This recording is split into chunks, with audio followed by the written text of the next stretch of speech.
I'm Shane. I'm Bo. We are your Kentucky Fried Critics. Hey, man.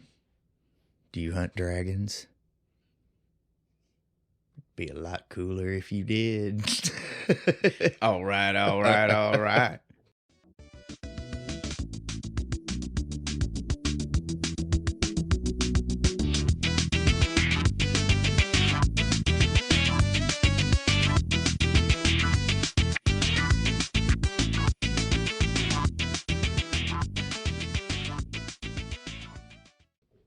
Any McConaughey movie, I'm going to try and make it a joke like that.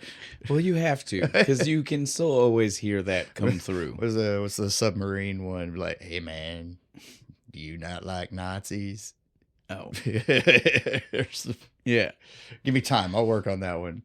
We'll get there before we're ready to do that. There you go. Obviously, if you don't know what we're doing Reign of Fire. Dragons. Modern dragons. Yeah, I know. Like, this, usually you would think this would be like medieval times. Yes. Right? That's the most of the time when you think dragons. Dragonheart.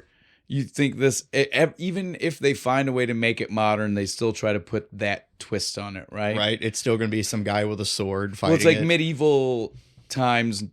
It's like steampunk, but with medieval is what they usually try to do if they make it modern, right? No, this one is just like straight up our society, but dragons just take ruined over. by dragons. Well, like, so you got like Mad Max with dragons. It's Fallout meets Elder Scrolls. That's what I better. said. That's what I said, because I was like, it's post-apocalyptic. People are making armor. Yeah, like stitching tires together to make armor, and then dragons.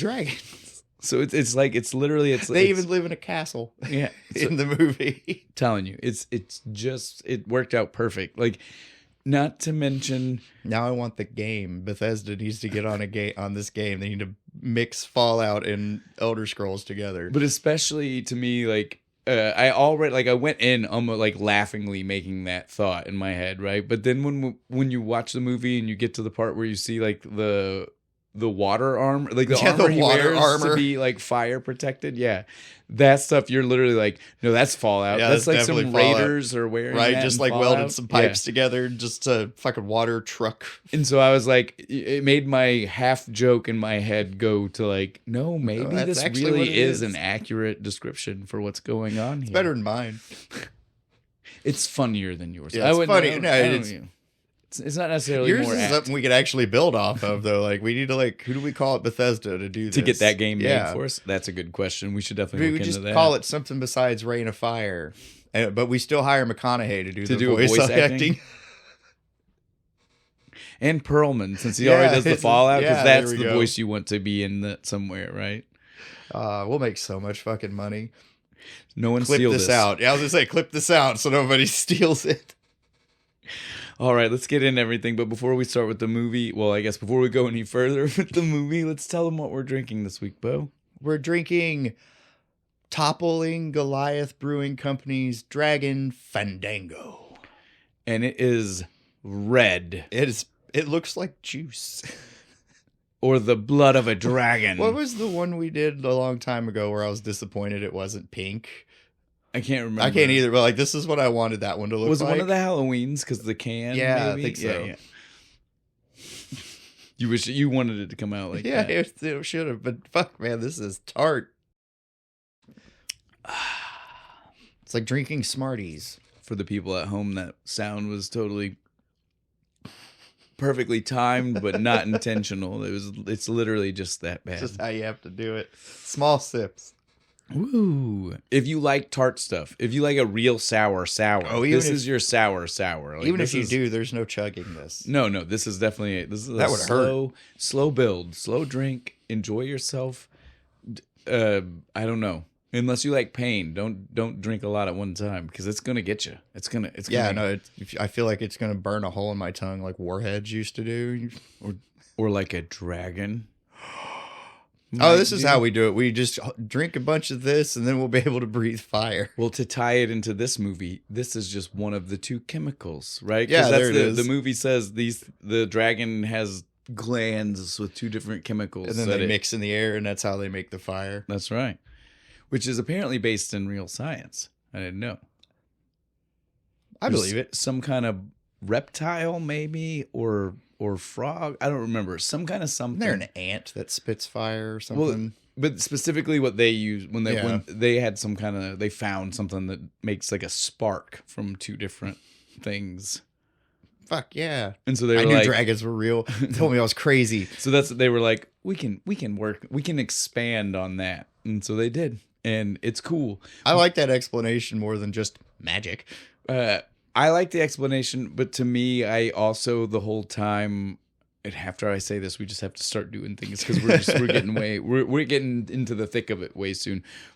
But to me, the one thing I saw as soon as they were like, there's two glands and the two chemicals mix and it can make combustible when it hits air. Why aren't they harpooning just where the glands just are? Shoot it in the throat. Shouldn't that make it blow up? Yeah. No, yeah. Fuck yeah. That'd have been even cooler. That's what I kept waiting for. I kept being like... The soldier guys, instead of like tanks, it's just a bunch of like, like whaling harpoon guns and stuff. Sharpshooters with whaling harpoons. That's what it would be. That's what I was expecting when you hear two glands. Right. And like, shoot it through the neck and then they go... And it its head explodes. I guess maybe the glands are in like... far. It's got a long neck. Yeah, armor. We don't... Well, and it's a long neck. So maybe they're like 18 separate feet apart. There's like one at the base, one at the top. We don't really know the anatomy ourselves. But that's why it takes so long for it to happen. It's got to do that big deep thing. It's got to press on the one at the bottom to force it up. Also based in science. Man, you did this, and we need to go further, but you did it, and I gotta give you credit. The build up shake thing that you see it do to breathe fire is based on the spitting cobras. It's how they move the venom up to spit it at you. Yeah, they gotta wiggle it up and. So, all based on real things, kinda. I like it when we do things like that. It's like, no, we know enough science. We can come up with a reason why this magical thing works. It's great. I'm glad you said it. But on that, we definitely need to move forward. Yeah, we're done. Beer's good. Let's go. Movie, good. Movie, we like good. it. But let's show over. Bye. Let's start with what we usually do here. So we got a writer and a director we want to talk about. We'll start with the director because the writer's going to be fast. It's one of those. Yeah. There are multiple, but you'll see. You'll see when we get there. But so the director, Rob Bowman, prolific TV director. Lots of TV. So this is his first movie? No, he did a couple other movies before this and a couple others after this. But really, his strong point has been where he TV. Made his checks. And I mean all over the place TV, like big, crazy, weird 80s shows. And then when he got into the 90s, he did The Adventures of Briscoe County Jr. Hell yeah. Mantis, which I know you hadn't seen, but I showed you the clips. I wanted to watch that one. That one looks cool. Mantis looks peak 90s. It is, and it's very cool. It's very comic book adjacent. Right. Yeah, it's good. But so he did some of those. He did the X-Files and a lot of the X-Files, like 35 episodes of the X-Files. And he was a producer for more than that. And he directed the first X-Files movie. It's one of his movie credits. And the icing on top that I saved because it's just who we are. He was also a director for Star Trek. Yay. The Next Generation specifically. And I think it was like 13 episodes, but those 13 episodes are across seasons 1, 2, and 4. Oh, nice. And so he did multiple lore episodes, not for non-Trekkies. That I don't mean like deep on the lore. Yeah, no, it's just like there's a character. Yeah. His name is Lore. He did episodes with lore in it. I understand how it could sound weird. It's spelled the same. Even. Yeah, like I understand how it could sound weird to somebody at home not knowing. Data's brother. Ish. Whatever. Kind of. Other robot. Yeah. Looks like him. Robot from another dad. Well, from the same dad. Oh, yeah. Dr. Soon. Dr. Soon. Because I'm glad you said that. Just watch the show. I'm glad you said that because one of the episodes that he directed, I know specifically you're going to get, is the one where he gets the emotion chip, where Soon sends out the thing and he goes to him and he's and both Data old man. And we have like show 3 Datas, basically. Yes. That one is a Bowman directed. I love it when they let Brent Spiner play a different character. So yeah, that's one of those. He did some Q episodes. So I mean, he did some Star Trek. Iconic Star Trek. Yeah. Not just random bottle episode. Yeah, not a drop in the hat. Like this guy did some of the he didn't heavy do the weird building. episode where everybody started like regressing. I didn't. And look we got at like all, no, we I got like did, Spider, because that's like season Spider Barkley 5 or 6, right? Yeah, that's right. Yeah, it's a little bit later. So yeah, I definitely know it couldn't have been that one. I love that episode. I didn't look at specifics in season 1, so don't start questioning like actual. There's some bad episodes. So in season don't 1. ask me about that because I didn't look at all of them. I'm just saying I know he Surely he had nothing to do with those. He also though on the movies has done 2 that are directly connected to things that we have done recently. One, he was the director of Airborne, which every time we talk about Jack Black, I talk to you about Airborne, and I'm like, how we should see it, and because it's set in like Cincinnati, so it's like right next door, filmed here, and like it's peak fucking early 90s. Seth Green's in it. Jack Black is the bad guy ish character. He directed that movie again, which, as you hear from all these TV shows, kind of out of place. Yeah, kind of out of place. But so again, we've just recently done several Jack Blacks. I definitely know at least one of those episodes I mentioned. Yeah, Airborne. but like even the off camera on the other ones, you mentioned this one. And so again, I was so stoked to see his name and see Airborne. I was like, shut up. So what we're saying is just there's more Jack Black coming soon for sure. Well, also because we get another tie-in from this guy as well. He directed Elektra, which, as you might remember from Grumpier Old Men, was written by the same guy who wrote that one. So we've just... we're not doing that on purpose either. The overlaps here are crazy. Yeah, no, the beer guided us. If anything, it's magic beer talking to us. Hollywood's just a really small town, actually. Like, they all just know each other. I think that's what we're discovering, really, right? Because every time we do, it's like, well, that guy knew that guy and got his job from this guy over here who did this. Well, speaking of how small Hollywood is, these writers are small. Yay. Small Hollywood. They have... I love it when a little guy wins. Tell me about him. We've got 3 guys. One of them is the screenplay writer. We'll save him for last because he's the one that I can actually give you some multiple movies he's connected to. Got more accolades. But so the writers are Greg Chabot and Kevin Paterka. Don't blame you for not knowing these because both of them have exactly 2 credits on IMDb. Neither one of them are they're not the same job. Either one. They're not both writing credits for either person. So literally, this is their writing. This is their writing credit. And then they were like, what, head grip at another movie? Not even. One worked in the editorial department for a movie, which I don't even understand what that means. Like, so there were just multiple, like they didn't Coffee even have... boy. Yeah. Like, and so then Greg Chabot was also a voice actor for a video game in 1994. Think about that. Most video games. I was gonna say, so that had to have been on your computer. It was a CDI, so not a computer, but it was like a thing that plugged into. You remember in the 90s, you would see the infomercials for the like giant black thing that could hook up and you could do interactive games. The Panasonic thing. So a lot of companies actually licensed it. Panasonic is one of the like multiple that made it, and it was also big in hotels. Hotels licensed it. The weird Zelda games people don't talk about are CDI games. The one where you're actually Princess Zelda. Yeah, the original one when you were Princess Zelda. Yeah, like those weird like hand drawn like animation from things. Angry Video Game Nerd episode. Yes. I remember now. Those are CDI. So like on that system. So think about the time frame. It's most people wouldn't. Yeah, no, but those things were expensive. Like 8 people in the world had them. So he was in a game called Mutant Rampage. Never played it, never heard of it, don't know. Awesome. But that's the only other credit this guy has. It's writing this movie and a random voice in Mutant Rampage. He's Mutant 5. His voice line was literally Rag. Grr. Grr. Arg. I love that we both went there.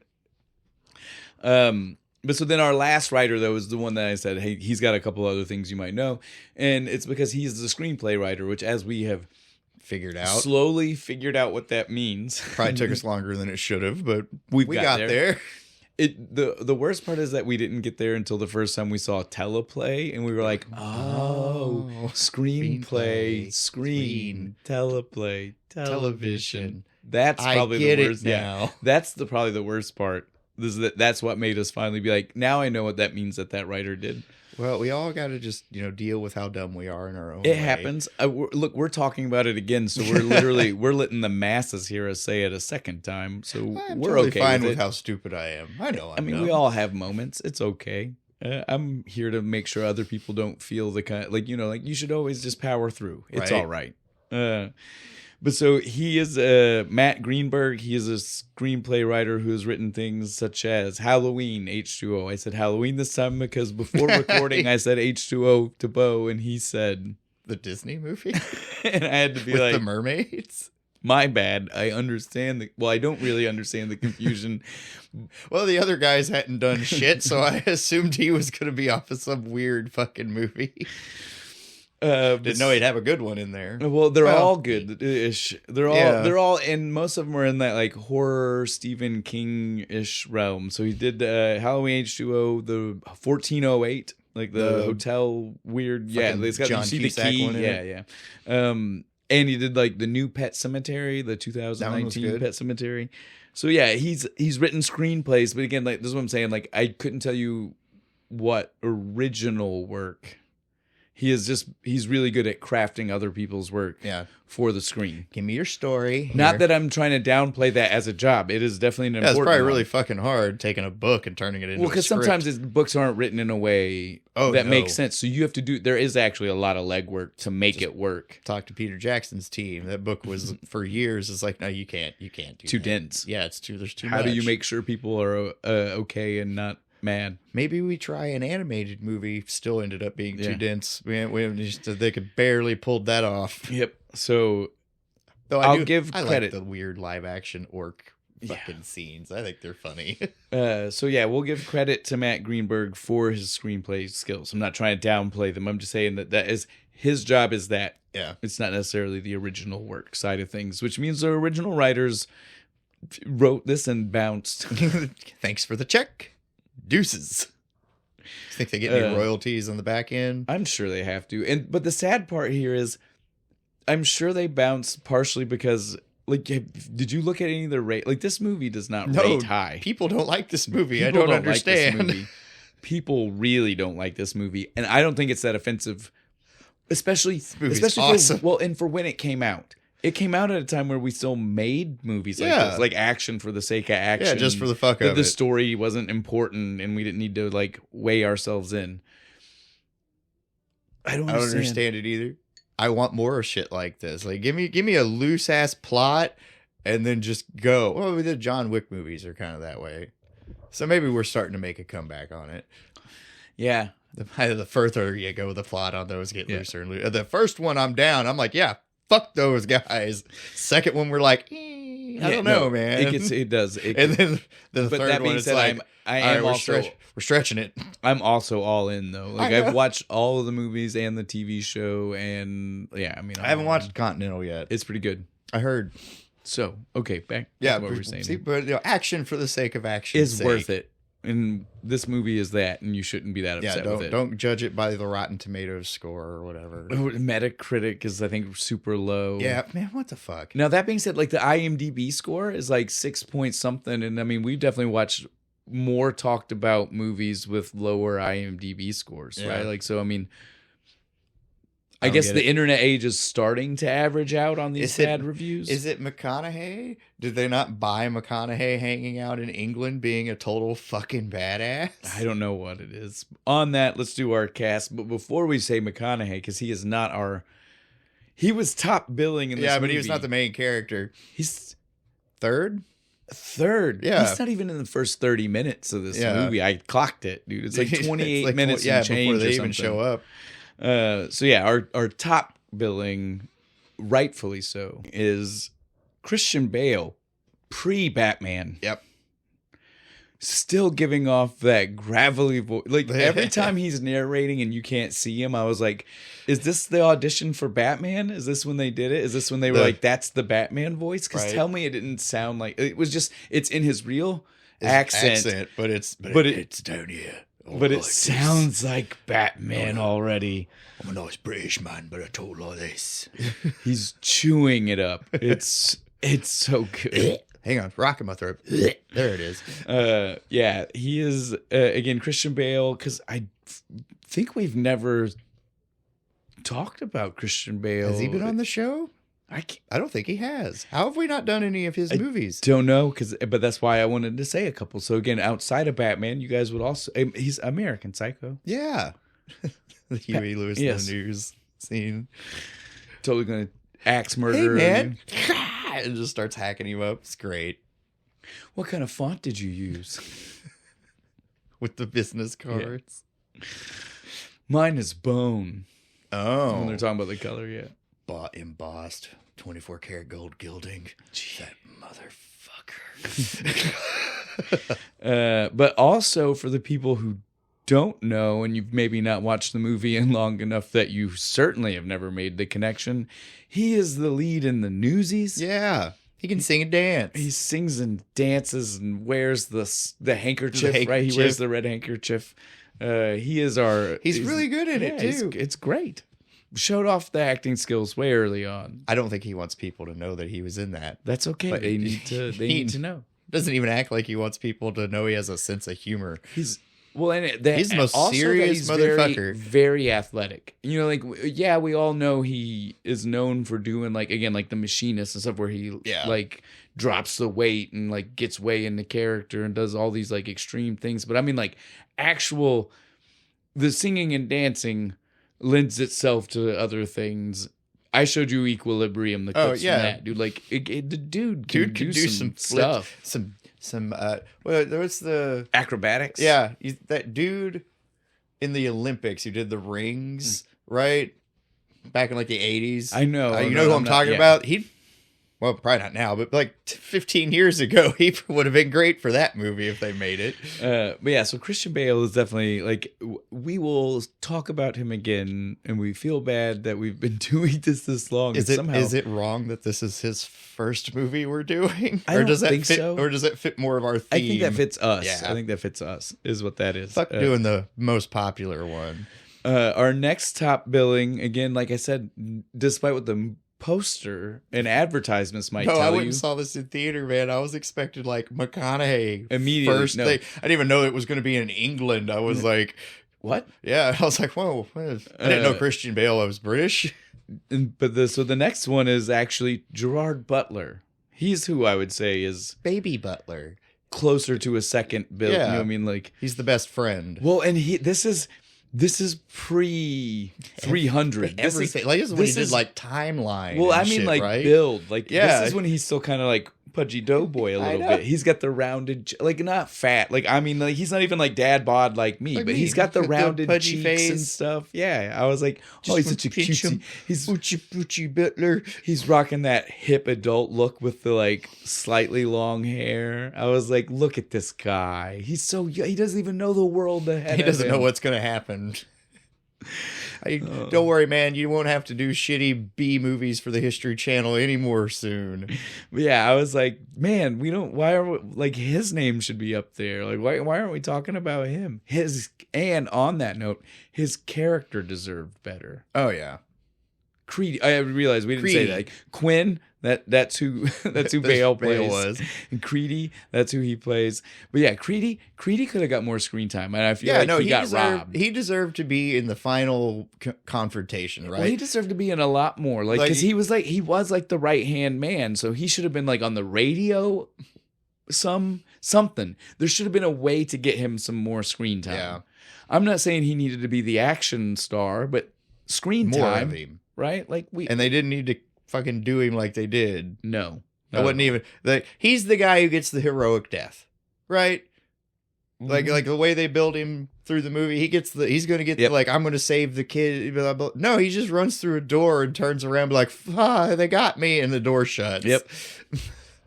Again, like I said, robbed. Absolutely justice robbed. for Creedy and Butler, like double robbed. Like his name should have been higher in the poster. The character should have been higher more in the credits. Did you look? Yes. He's down below Alice Creed. It's crazy.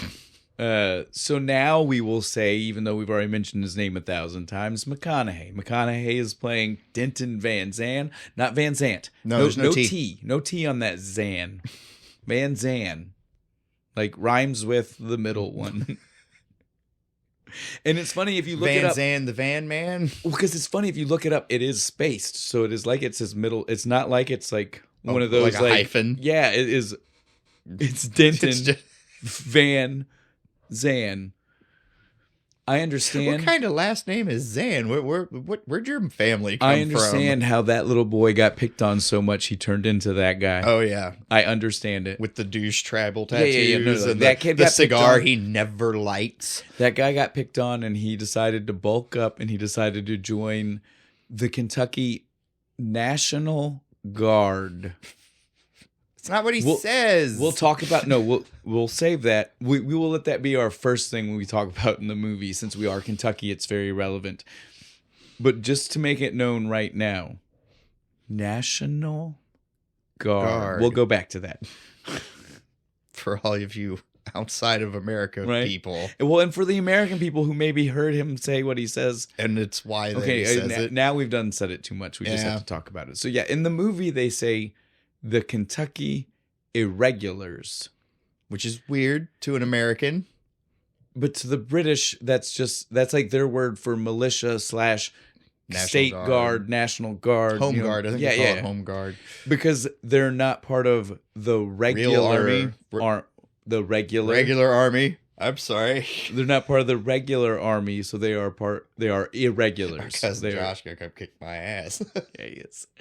But so they're the irregulars, right? Like that's is what it means. And so like the people who wrote it thought it made sense. Yeah, because they're British. And then the audience who saw it from all sides, I think, were confused because I think even the British people, they understood the words, but they were like, I don't think that's what they say.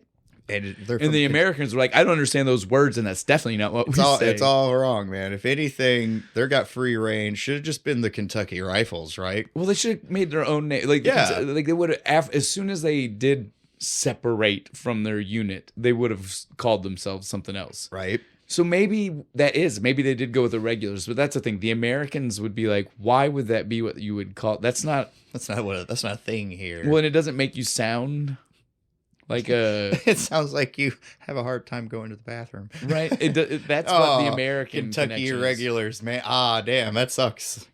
Just you take some Imodium? Yeah, man, I'm telling you right now. So yeah, it's a fried chicken, man. Get you.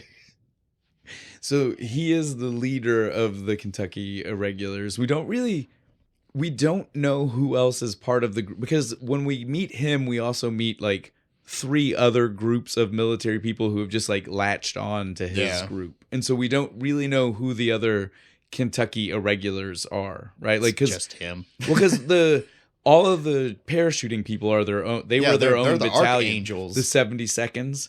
I love what she said. The 70, like she means 72, 70 seconds. And then she goes, the amount of time they're in the air. I was like, that's fucking genius. 70 seconds and 72nd, the number. I was like, man, works. What? It was good. It was good because the first time she said it, I didn't clock it. And then like the second time I watched it, I was like, It's not a very long lifespan, though. No. For these poor guys. Well, it's funny because she says it as a joke, and then we see most of them, indeed, basically 70 seconds, and then they're just done. die. They're gone. 2 out of the 3, right? Yeah. Was it Gibson or whatever his name is makes it? One eaten out of the air, one just smacks right into the earth. On that, there's only 2 other actors that are characters also big enough to talk about.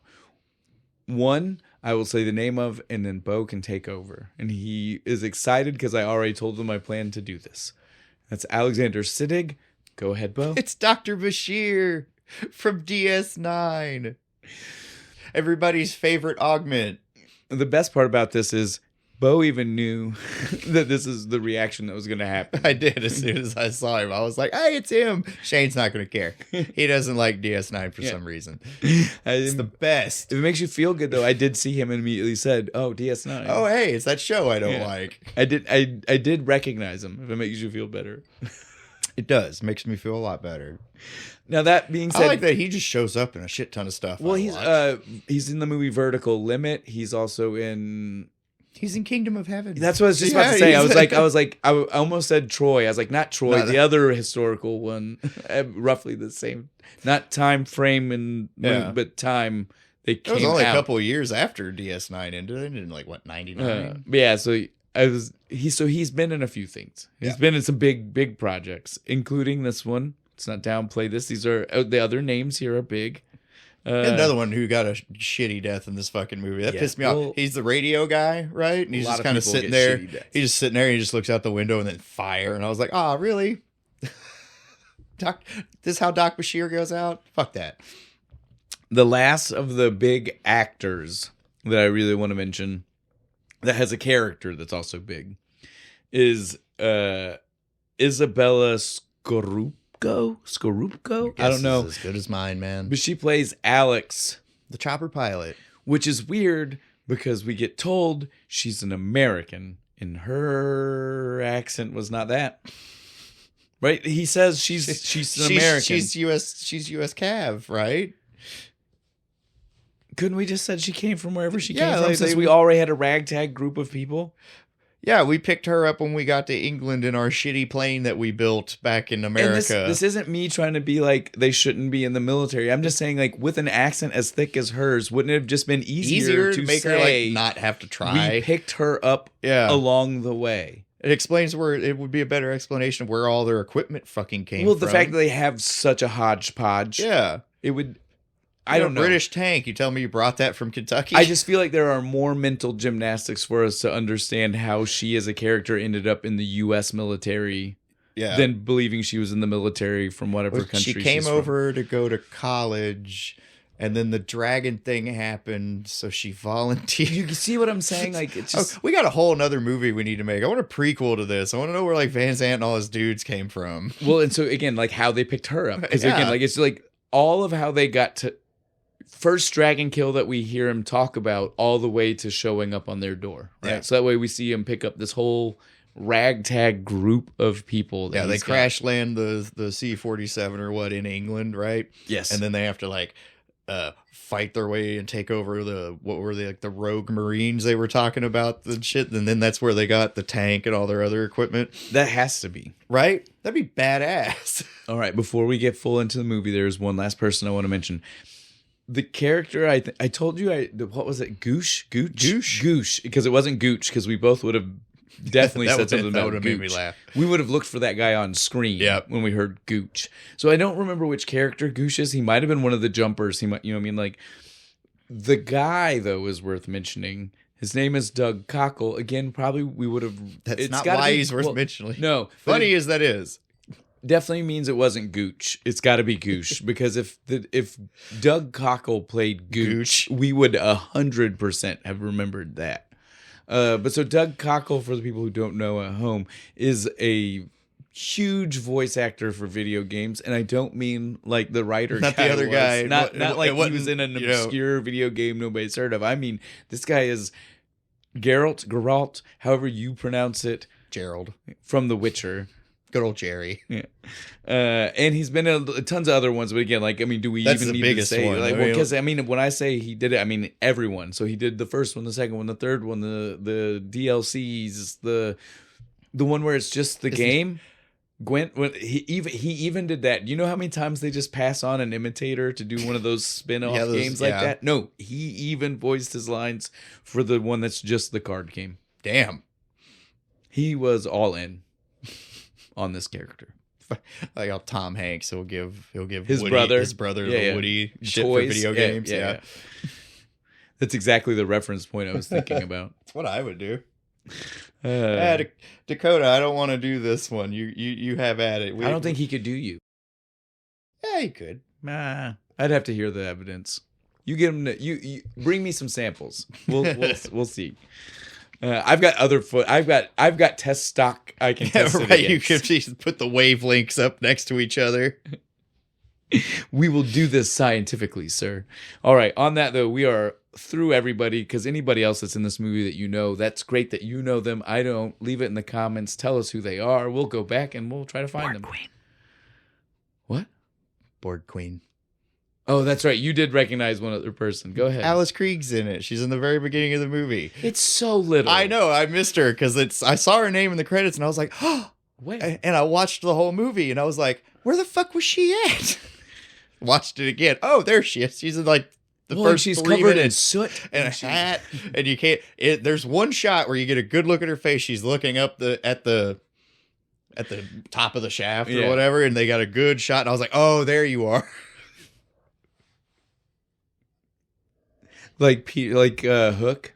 There you are. There you are. Peter. you had that moment. You were like, there you are. You're playing with us, Peter. Oh man. But yeah, she is definitely. That opening scene happens so it goes from normal to insanity so quick. Yeah. With so much you're trying to process that. Yeah, it is easy to miss her as the mom. We mentioned Bashir, and we're not going to mention the Borg. Well, and we mentioned the director's ties to Star Trek. Right? Have to.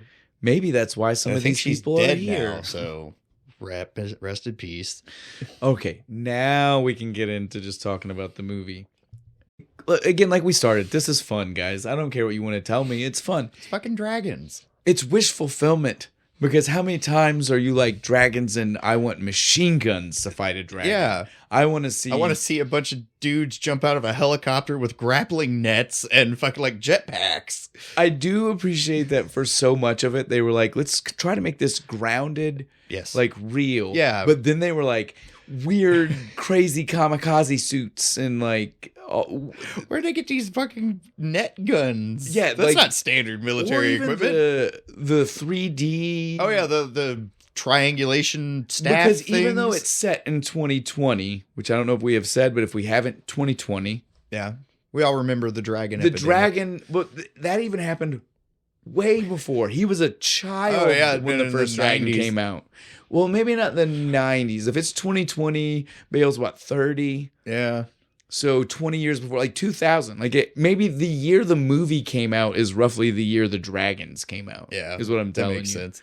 And so like, it is just, where did that come from? The 3D extrapolator, like not just like that tech doesn't exist, but like, how did they still have it 18 years into the dragon invasion? How did they still have screens for it to connect to? What's powering these things? What did you say about the helicopter? Where's that fuel? Right? Where the fuck are they? Where did this helicopter even come from? The radar on this thing literally projects like a 3D image of the dragon when it comes up on them. This is what I'm saying. This is what the movie is a lot of fun. Yeah, don't think about it too much. But you can't think about it. It is one of if you're doing like we are, you're like, yeah, it's kind of stupid. It's awesome. But is the 90s, 2000, like early 2000 just romp? You know what I mean? Like it's just like have summer action movie. Go watch. There's nothing else going on. Hey ladies, it's Christian Bale and Matthew McConaughey. You like those guys? Go watch them fight a dragon. Go with your boyfriend. They're gonna love all the booms and explosions. So one thing that I wanted to not do while we were doing the characters, because I want to try to get better about getting through the cast, is I did want to tell you one thing about McConaughey in this. Apparently he went full method, and I don't know if that's how he normally acts, but I've never heard that he goes full method. Yeah, but apparently for this one, he went hard. Well, I am grizzled soldier dragon hunter man. Yeah, apparently Alexander Siddig Bashir, Dr. Bashir, went on record in an interview in like 2016. So you're like, way done so many projects since this. It's amazing he remembered. So that's just it. That's exactly the question to him was like, what do you remember about working on that set? And he was like, what I remember about working on that set is the first day. He was like, we were there and we were in makeup and they like the first AD came in and apparently told them the producers said that McConaughey has requested that no one calls him Matthew or Mr. McConaughey or refers to his real life in any way, that they should only refer to him as Van Zandt, and not even just like on set, like anywhere. If they see him on the street in Dublin where they were filming, I'd have to fuck with him. If I saw him out just like at like Starbucks or something, maybe like, Van Zandt, the fuck are you doing here? We got dragons to hunt. Well, so Siddig was a smarmy British man, like you would expect. Yeah, like and you would so expect. he was like, okay, well then tell him he has to call me Elvis. And then his only other response for the interview was, he didn't. I bet not. I bet that AD was like, I'm not fucking telling him that. Shut up, Star Trek. Or even if he did that, there's no way McConaughey was going Like, to do I'm it. not gonna McConaughey do heard that. that and was like, I don't know. fuck that. He's kind of nerdy. Maybe he liked Star Trek.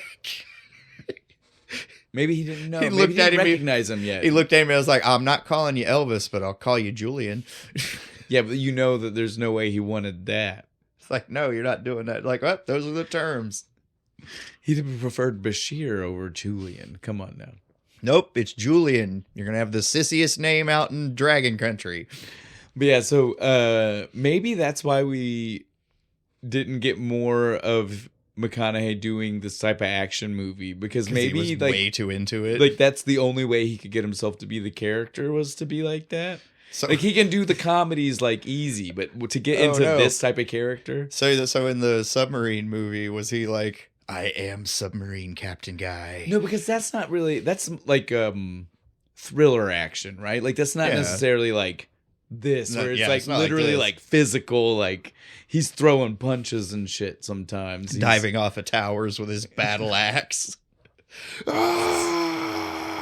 I love that. That's the most badass. It's well, and it's also 4 the seconds. silliest. Yes. though. You know what I mean? Like, and that's the thing. If you talk about, like, people are gonna see that we're doing this, and that's the thing that they. And I'll tell you, most of the movie's not that hokey. No, it's actually really grounded and kind of serious. And Yeah, yeah. And if you ignore, Well, his character is even yeah, outside of that scene a very grounded very- and real. and the tactical. emotion, well, and the Yeah. emotion, like when he comes back and they're celebrating the takedown of the dragon, and he comes in and he's got the tears in his 3 eyes. of my men died to their one dragon. Oh yeah, it's real good. Maybe we can beat him in about 360 years. But I don't want that. You people disgust me.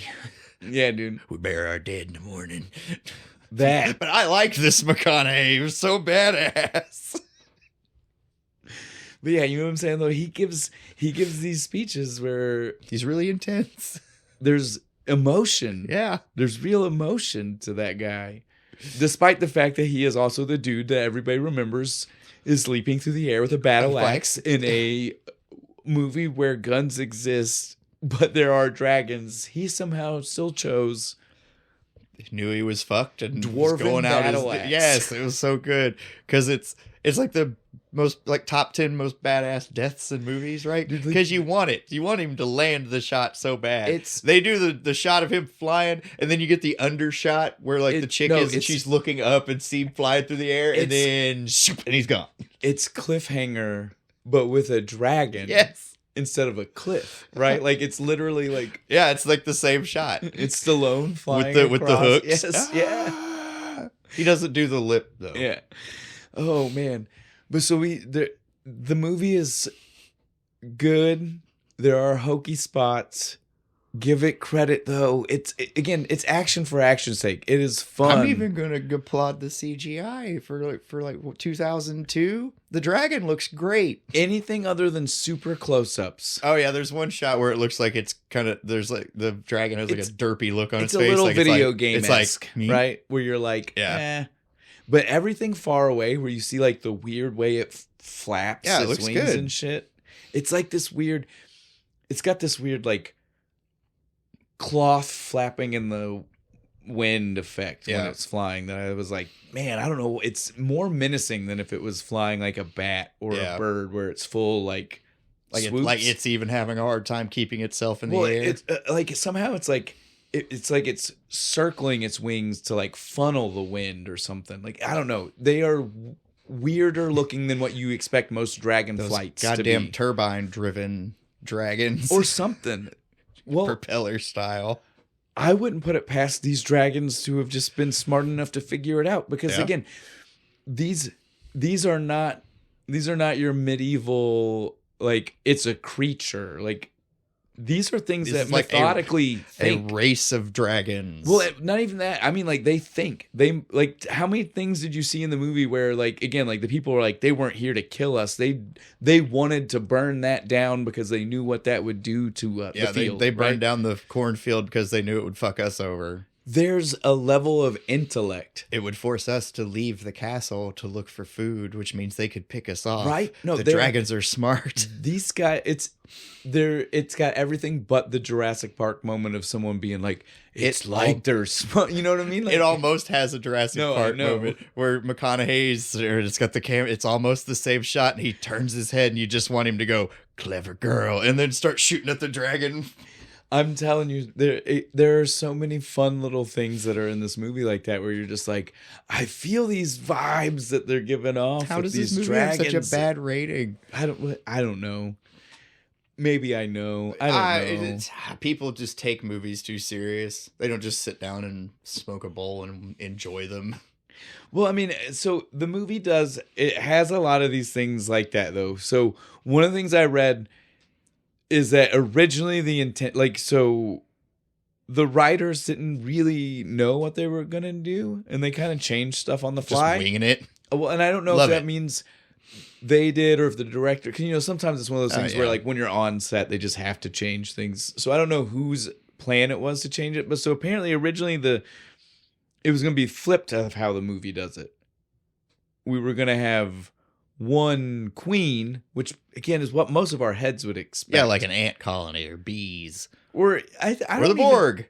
Yeah. Hey. I don't know of any example in the real world where it is a male dominated at the top species. Like, yeah, we hire, you know, but I mean, like, literally as in the way they are, like, biologically speaking. I have no idea. No, right? That's what I mean. Like, off the top of my head, females that are in charge. And so that was their intention. But then they envisioned that moment, that scene where, you know, you see him pull the embryo out of the dead dragon. Out of the dragon. He's like, Van Zandt was right. And so, like, that's the moment they envisioned and then recorded that, and they were like, oh fuck, but if that's the female can't be the queen. So if we kill it won't matter if we kill the big one, will it? So then we need to make the big one another a guy. Queen will just rise. Right, yeah. So they were like, we need to make the big one, it's got to be the guy. And so they just changed it. Of hundreds of thousands of dragons that exist, just the one male? Not one other? But to me, though, I felt like that made sense. Because so, like, makes more sense than the queen one. Well, because here's the thing, like, they even tried to tell us in the movie to try to help explain the queen, like the male even better, but they fucked it up at the same time because they're like fish. They lay a lot of these. Yeah, a lot of eggs. Lay a lot of eggs. The male will come around and jerk off on or them. Whatever. But then we actually see that the one was carrying an egg with an embryo in it, which means they're not laying tons of eggs. That's a good point.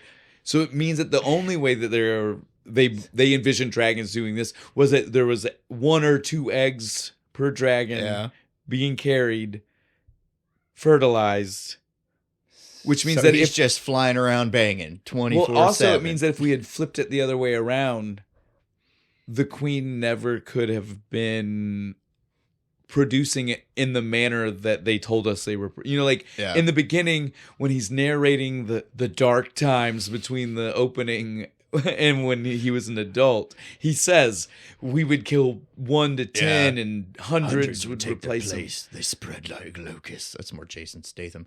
But so for that to be how this works, if the queen was one queen and they also believed that she would have 1 egg for the scene that they wanted to record, they couldn't have been. No. Makes way more sense. 10,000 males weren't making her have more babies faster. But if it's 1 guy, now that does, though, lead to the problem that I mentioned to you, right? If it's 1 guy and these girls have eggs, but he's somehow so mass inseminating, all these females across the globe.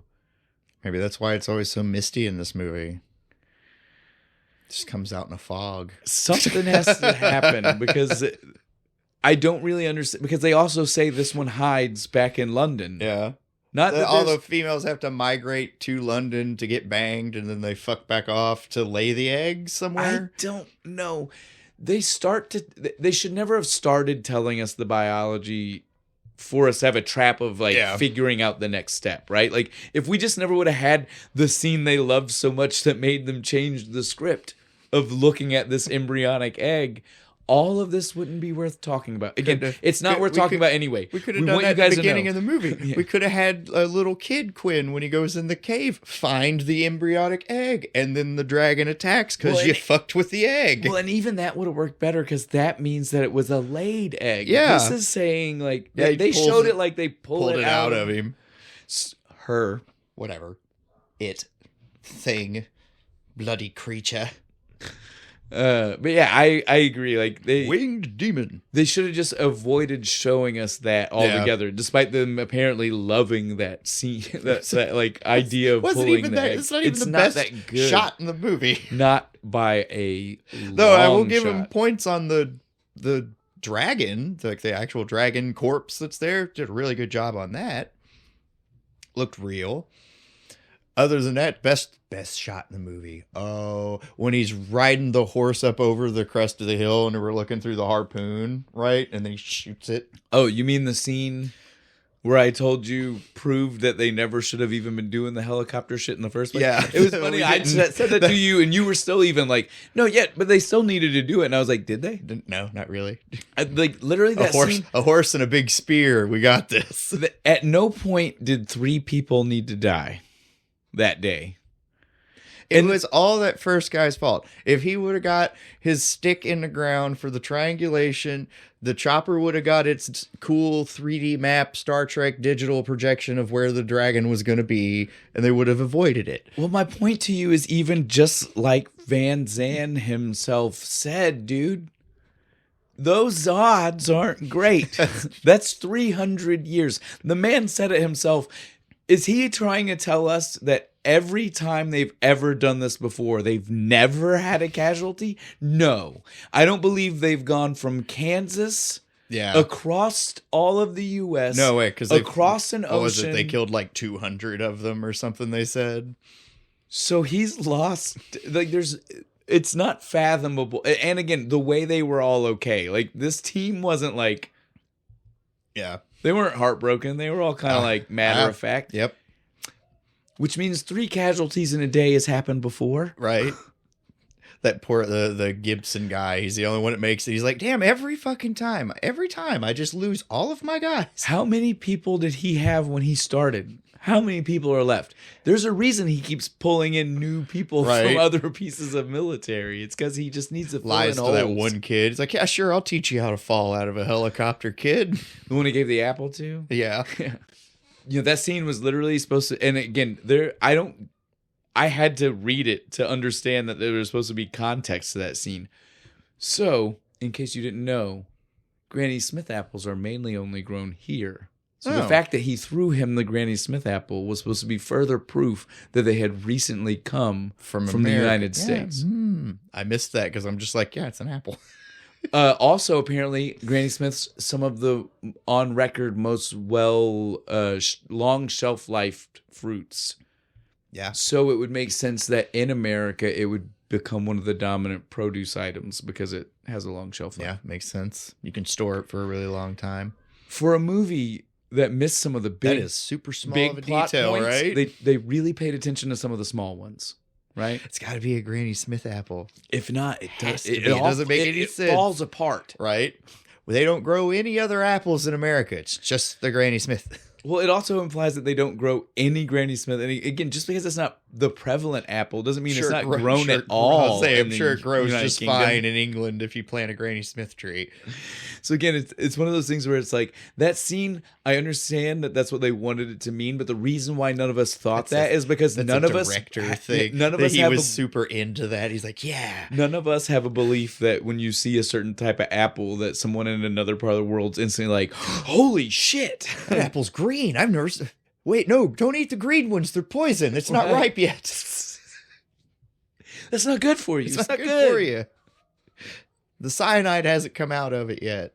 Yeah, this this movie is great. It shows a lot of cool shit. It's people being resourceful, right? Dude, yeah. like these people. Oh, the whole first 45 minutes of this movie with them in the digging the cave system with their own water emergency, it's just going to douse the entire castle all at once. There's it was 5,000 liters in 30 seconds. Just the guy who used to work steam furnaces helping him build it. I know. You trying to tell me I don't know how fire works? I built blast furnaces. I built them for 30 years. Yo, easy. I get it. I forgot. I'm so sorry. My bad. Yeah, exactly. They're so ingenious. They're so their little farm setup was even really nice. Again, to me, I feel like too much of the action kept maybe some of the sci-fi nerds like me and you from seeing this. Yeah. And I feel like they would have appreciated the subtle, because sci-fi likes to really focus in on the humanity side of a struggle like this. Oh, yeah. And they do that. So the humanity side of the struggle. The uniforms for the kids, they're all in the blue smocks and stuff so they can feel like a unified form of community. Telling the kids the stories. Oh, yeah, the Star Wars. And the prayer of how to deal with dragons is we look up. We always look at the sky and we dig deep. Humanity will survive. Yeah. To me, I feel like more sci-fi people would have appreciated this movie. Yeah. Well, and all together. We could have cut McConaughey out of it entirely and made this a full sci-fi movie of just surviving the dragons. Yeah. And then they have it's always a scientist. They find a rogue scientist. I know how to get rid of the dragons. Well, the funny part is they even alluded to that. Remember? Quinn says when they start talking about how it had a chemical engineer. they thought they were going to blow his mind, and he just goes, "Oh, I already met a guy. He said that." That was 5 his years back. That's what he's dead now.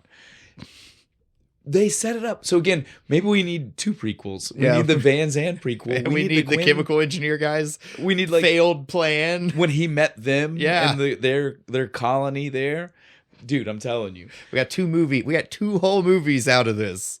But so the beauty to me, especially with the humanity side, is and again, in true sci-fi, despite that this is not how this movie got represented, it's either action or you maybe get modern fantasy people wanting to. It'll get thrown in with Game of Thrones and stuff on lists. But again, the structure of it to me feels like the structure of a sci-fi movie because it even ends on a note of they finally took down what we assume. And we're told in movie is the only male. I still feel like that's maybe optimistic. Yeah. I'm saying maybe there weren't many.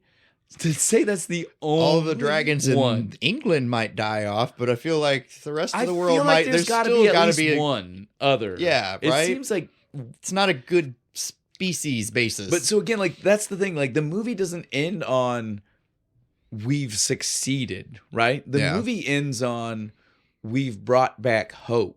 Yeah. That we can succeed. And to me, that's a sci-fi ending. A sci-fi ending is... Yeah, because they make contact with the French and... Yeah. They're like, it's been 3 months since we've seen a dragon. I guess maybe Van Zandt was right, And so again, that's what I'm saying. I love that that's how it ends. It doesn't end with a concrete, there are no more. Yeah, there's no Ewok celebration at the end of the movie. This ends with a real, true, old school sci-fi, humanity will rebuild. Has put itself in a position to once again come forth and survive. Yeah. The struggle has been hard and long, and they've made it through, and they have persevered. The Logan's Run ending.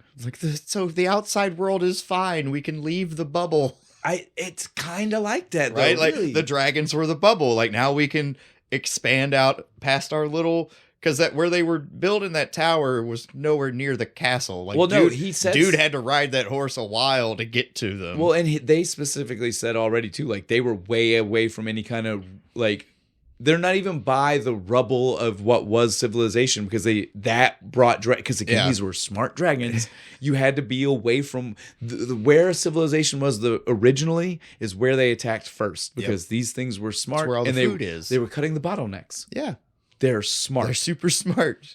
Smarter than I feel like smarter the movie, than most dragons. I feel like the movie didn't give credit to the intellect level that they imply in the dragons doing some of the things. The only dragon smarter is the Sean Connery dragon from. But it speaks, so you expect. Yeah, you expect that. You expect it to do that. But yeah, this one is 100% like these dragons have an intellect level that they don't really talk about. They just imply. If you're not a nerd and watch it 5 times. And understand the strategy of what it's doing sometimes, or the small like throwaway lines, like you said, like they even make the statement like he did that because he didn't care about us. He just wanted that farm to ash. And they said it like, again, not necessarily that they believed it. They said it just kind of like, oh yeah, but it was true. That is definitely what just happened. That dragon came to do one thing only, did it, and left. Yep. And it got a snack. It got that one. Well, kid. And I would even venture to tell you the dragons were smart enough to know the 3-prong thing. That's why they took out the one guy. It wasn't by chance. They knew already, and they were coming to go take out that thing. I'm telling you, because they talk to each other or something. Whales? Is it like whales? Yeah. It's just so high up in the air that the sound wave doesn't hit us. Telepathy. We're going full sci-fi, man. You got to get like the mind meld on to fucking figure out what the dragon's saying. All right, on that, though, I think we are good. I think we are, too. We've talked about the end. We've talked about the movie. It's fun. Check it out. May not be your cup of tea, obviously, by the scores that we see it get on the internet. Get it. It's so fun. I certainly don't think it's so bad you shouldn't watch it. No. But there are a few problems before we get there. We'll talk about that before we wrap everything up, because we got to do the thing. Yep. Bo, what's the thing? Why didn't McConaughey do more shit like this? I want Action Matt. Big Beast doing all the fucking running, gunning stuff. He was so cool in this movie. He was indeed one boss fucking dude. Why didn't he do more? He kind of put the challenge on Christian Bale. Yeah. Because Christian Bale came in trying to do this movie. I saw he was going to come in very kind of not emaciated, but skinny. Because he was like, it's the apocalypse. We're living on a farmland out there. Nobody's getting a lot of food. Where am I getting all this protein? Well, because they're not killing dragons yet. They're not eating lizard meat. That explains McConaughey. That's how he got Beast. Killed 200, dude. They got a stockpile of meat somewhere in that caravan. It's a little stringy, but... Right? They've cracked the That's why code. they said it. That's why they said they were like fish. They ate one. It was like, well, this tastes like fish. So he was going to do it like that. He hadn't fully committed yet, but he had started the process to be in like a more slender look, right? And then he saw McConaughey and what McConaughey was coming in built like. Fuck that. Give me the steak. Well, he wasn't even necessarily like immediately. He didn't go to that, but he stopped and he started thinking about the script and like where all it went. And he's like, we do have one fight, and it's not even again. It's a dope fight. Yeah, it is. But it's still not... I want it to be actually them, and I want them to have like just talked to each other, been like, look, we're gonna lay this shit in. We're gonna beat the crap out of each other. Because some of those shots are stiff. Dude, so my thing about the fight is just that it is really quick, because it is not supposed to, it's not important. It's not it's not an epic battle. It's literally just like they're butting heads. I told you no. Yeah. Fuck you, I'm drafting your guys. But so yeah, the thing is though that Bale was like, if I'm gonna commit to this, though, like I need to at least be believable to survive a scrap. Yeah, right. With the dude I can't go in there at 160 pounds.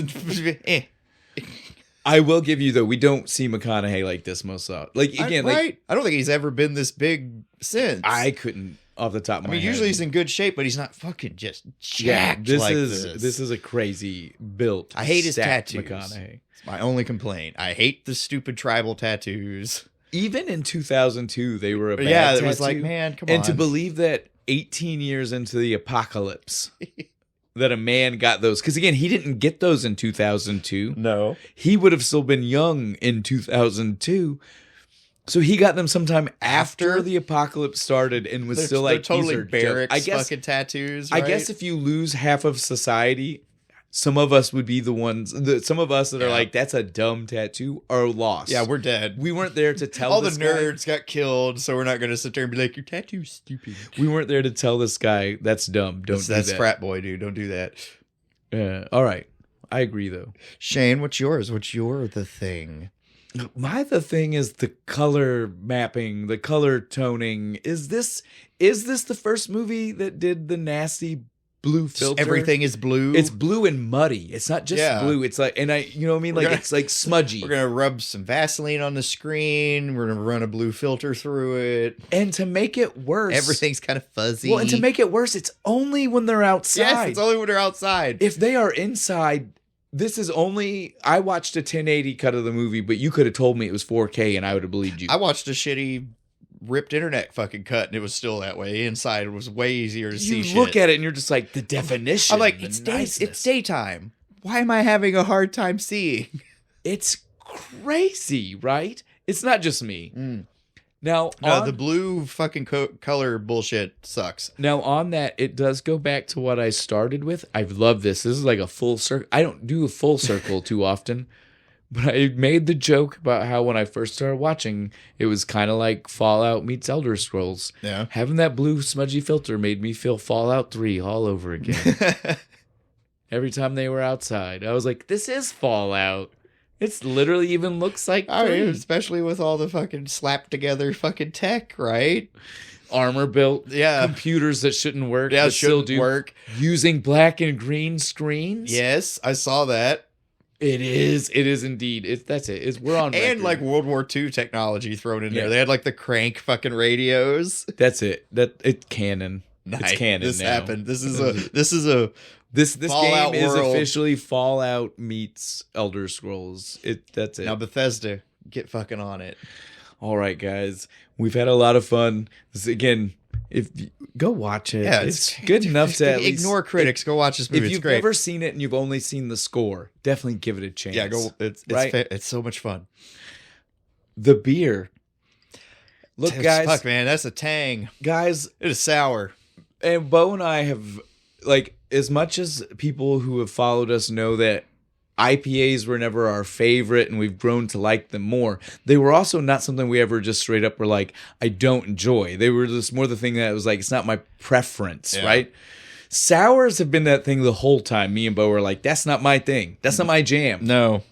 And this one, I love you guys. The flavor is great. But then the sour hits you and it is a lot. I swear, it is a lot. I swear a tablespoon of sugar, man. Just cut that sour down a little bit. It'd be. And if you love a sour, you're going to love this. Like, that's the thing I'll say. Like, but me, yeah, if anybody who's watching the video right now will have seen the face Bo just made, and that's exactly the thought I was just about to say. The color is so pretty, though. Look at that pink. It is so thick, though. It so is. opaque. No, right? You can't see through this at all.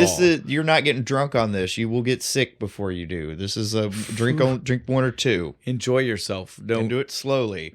Yeah. Woo-hoo. Goddamn. But Fandango, Dragon Fandango.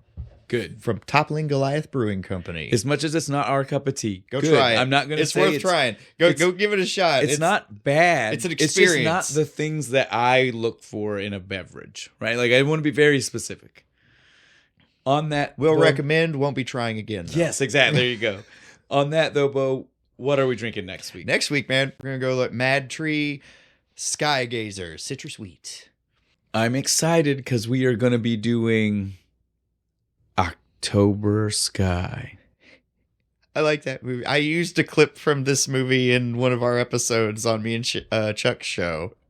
It's the missile episode. For anybody who was in school around the time that movie came out, I know you watched it. I know you've seen it. And on the one-off, it's actually a really it's a really good science movie. It's a great movie. There are a lot of movies that a teacher might show for a science class that are so boring as hell. Yeah.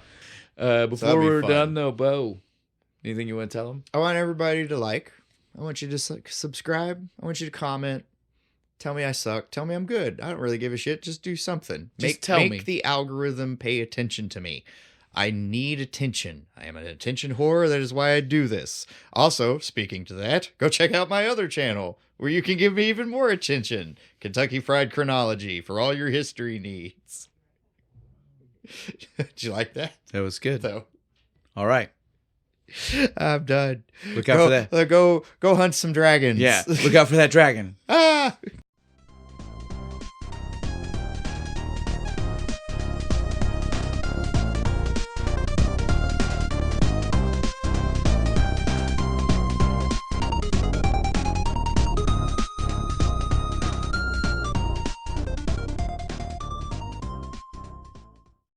Grr. Grr. Arg.